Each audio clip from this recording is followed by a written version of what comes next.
Last 2 weeks of October, first 2 weeks of November.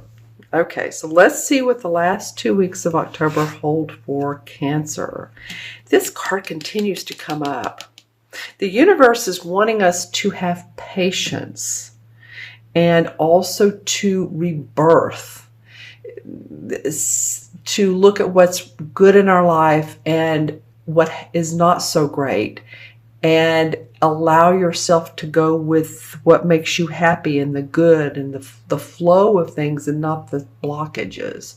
So that's what this Judgment card is about. There's angelic blessings when you rebirth. You see how these three here are naked? That's only to signify that this is a time of letting go of old negative beliefs, traits, negative habits, negative emotions. But not fully, because we are humans and we are an emotional being, and Cancer is an emotional sign, or a very watery intuitive sign. Believe me, I know it's my rising is Cancer. So letting go of what doesn't serve us and rebirthing from that. And then you have that in combination with this Two of Pentacles. So this tells me that there's some juggling. There's also some watery, look at here, we're talking about emotions. See the ships and the huge waves. So there's a balance in life around all of this. And some of it's going to be, okay, how do I juggle my home life and my work life, my money and my home life? What about my bottom line? Do I have enough at the end of the month?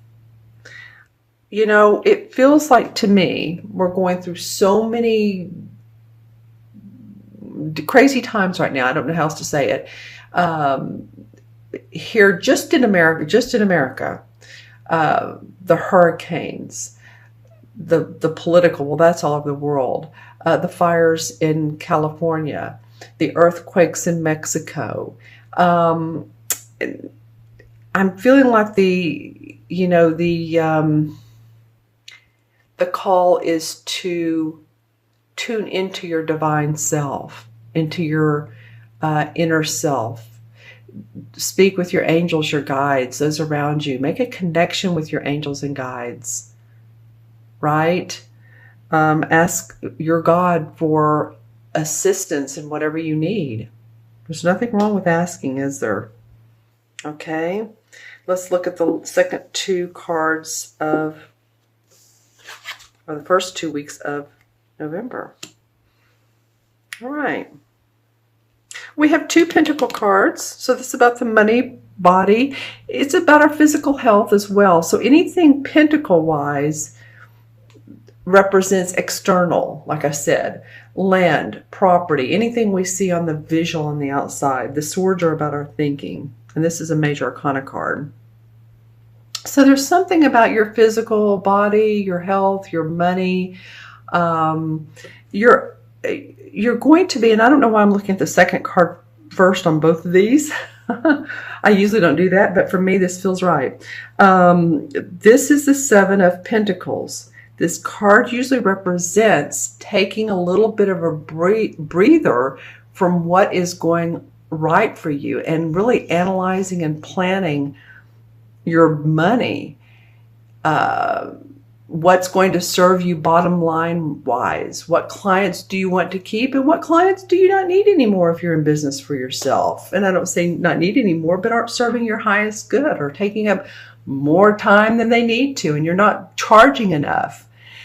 Or it could be if you're working for a company, then not overdoing and saying, oh, I'll take care of that project too. I'll take on that too. No, it kind of feels like reorganizing your finances and looking at what energy that you've put into your work.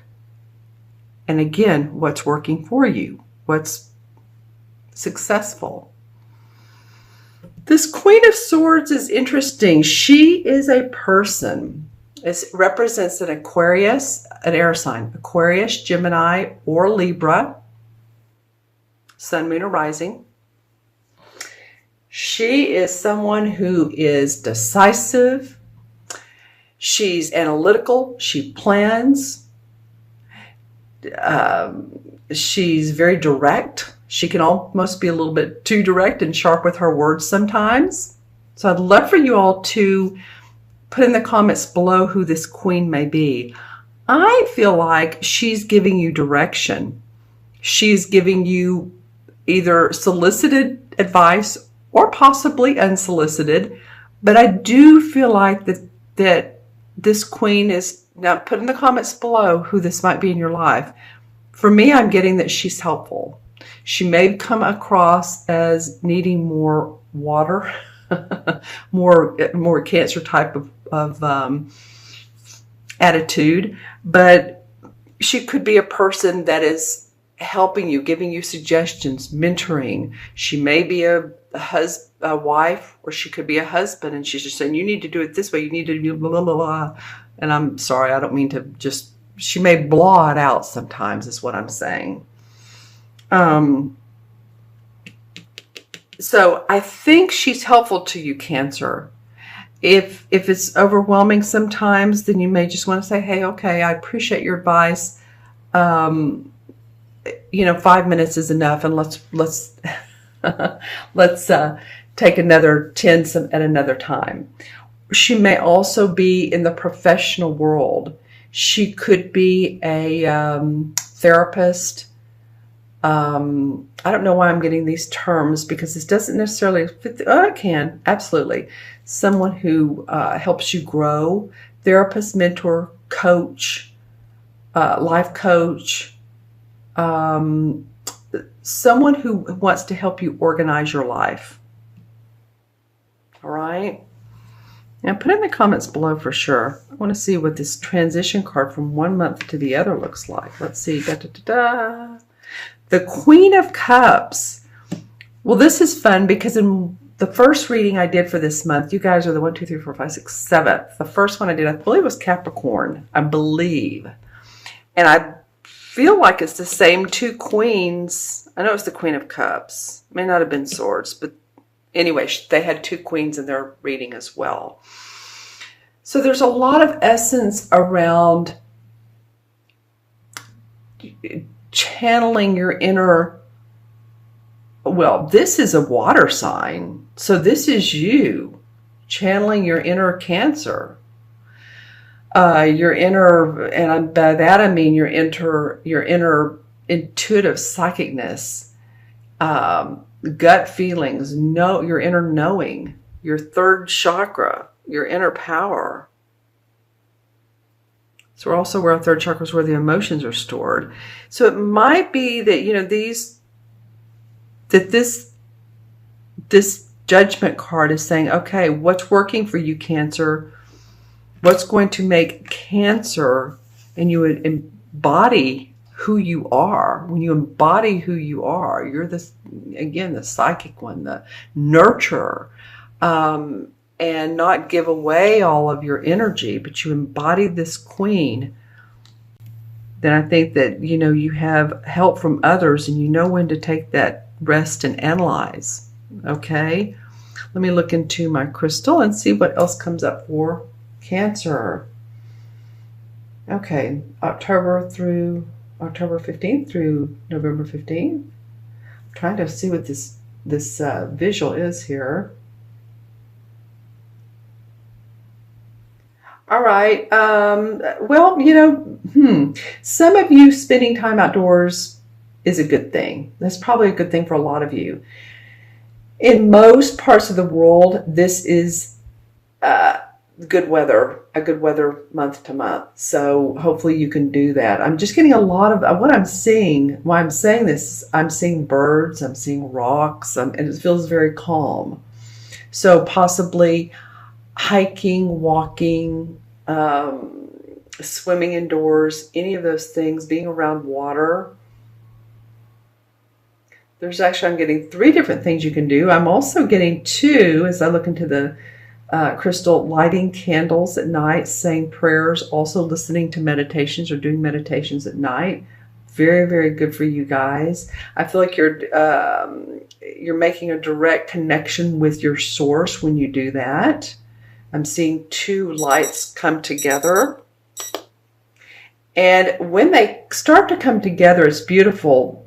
One light has a very beautiful teal green and the other one has a purple. So it's like you're making a divine connection when you pray or you meditate or you just take some time out for you.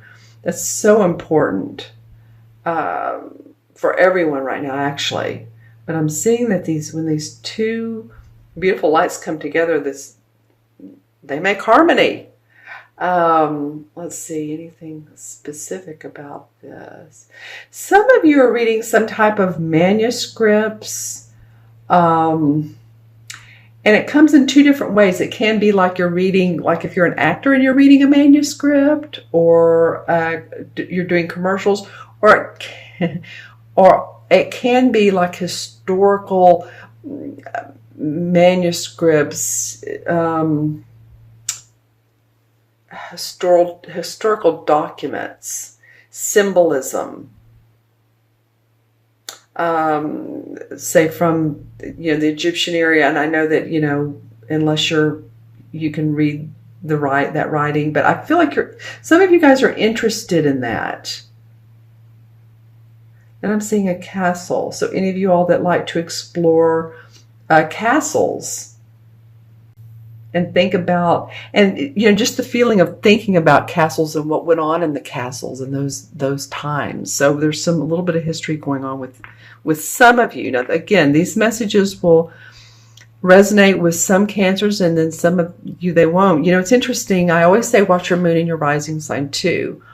If these messages, especially if these messages don't resonate, I have a favorite reader of mine that I watch on YouTube.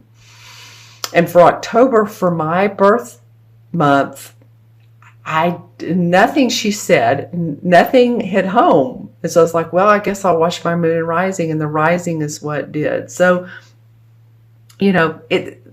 not every Cancer is born on the same day, the same month, the same minute, the same hour, all of that. So some of this is going to resonate for some of you and some of you not. Okay, let's go ahead and add up the cards. So we have 2 and 20 is 22, 23, 24. The court cards are 1, 24, and 7 is 31. I like the number 31. In numerology, if you're born on the 31st or your life path adds up to 30, 31, and then you'd add those to get together for 4, it always feels like a very potent, powerful number. People with 31s